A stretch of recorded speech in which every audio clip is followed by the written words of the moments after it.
অনেকেই হয়তোবা মনে করছে ঈদের সময় সবাই গরুর গোশত দেখাচ্ছে, রান্না দেখাচ্ছে, আর আপনি কি দেখাচ্ছেন। আমার আসলে আমি জানি একঘেয়েমি সবাই, কারণ এটা তো মুসলমানদের ঈদ, তো সবাই গরুর গোশত দেখাচ্ছে, আর আমি চাচ্ছি যে ভিন্ন স্বাদের কিছু দেখাতে। আমার এত হাঁড়ি ভরা গরু রান্না করা, গরুর গোশত রান্না করা, এটা দিয়ে দেখাতে ভালো লাগছে না।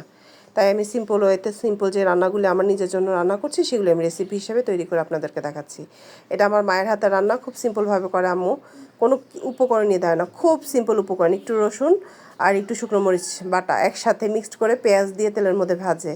তারপরে আমি সাধারণত ঢাকার মাছ তো, ঢাকার ট্যাংরা মাছ যতই সুস্বাদু হোক না কেন একটু ভেজে না নিলে আমার কাছে খেতে ভালো লাগে না।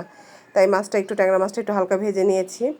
এখন আমি জাস্ট মশলাটা ভাজা হয়েছে, মশলা বলতে কি, আমি হলুদ মরিচ আর রসুন বাটা, পেঁয়াজ বাটা, শেষ, এইটাই, আর কিছুই না। তেল, সরিষার তেল দিয়েছি এখানে আমি। লাল লাল লাগছে, কিন্তু যখন আমি শাকটা দিব তখন আর লাল লাগবে না। তারপরে আমি ট্যাংরা মাছটা কী করব, পানিটা ফুটে গেলে আমি ট্যাংরা মাছটা ছেড়ে দিব। এখানে ট্যাংরা মাছটার সাথে আমি অল্প একটু, আমার গাছে ছাদের উপরে অনেক পুঁইশাক হয়েছে, আমি একটু পুঁইশাক নিয়েছি, ওই পুঁইশাকটাই দিয়ে দিচ্ছি। দিয়ে তারপরে কিছুক্ষণ 10 থেকে 15 মিনিট ঢেকে রাখবো।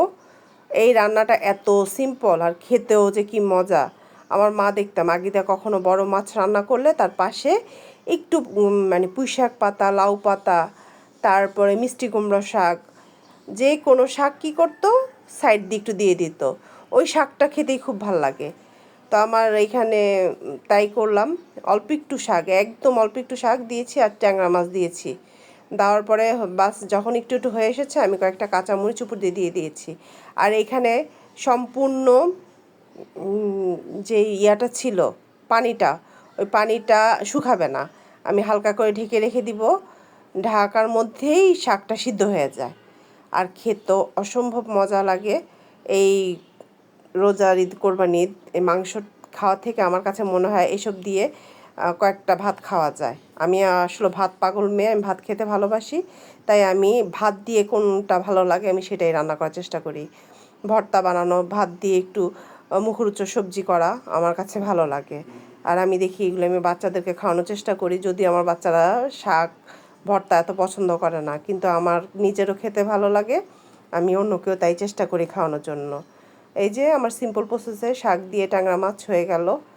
সবাইকে অসংখ্য ধন্যবাদ আমার ভিডিও দেখার জন্য। যদি আমার ভিডিওটা ভালো লেগে থাকে প্লিজ আমাকে একটা ফলো, লাইক দিয়ে আমার পাশে থাকবেন। আমরা একে অন্যের পাশে থাকবো, তাহলেই এই প্ল্যাটফর্মে সামনে এগিয়ে যেতে পারবো। অসংখ্য ধন্যবাদ। আল্লাহ হাফেজ।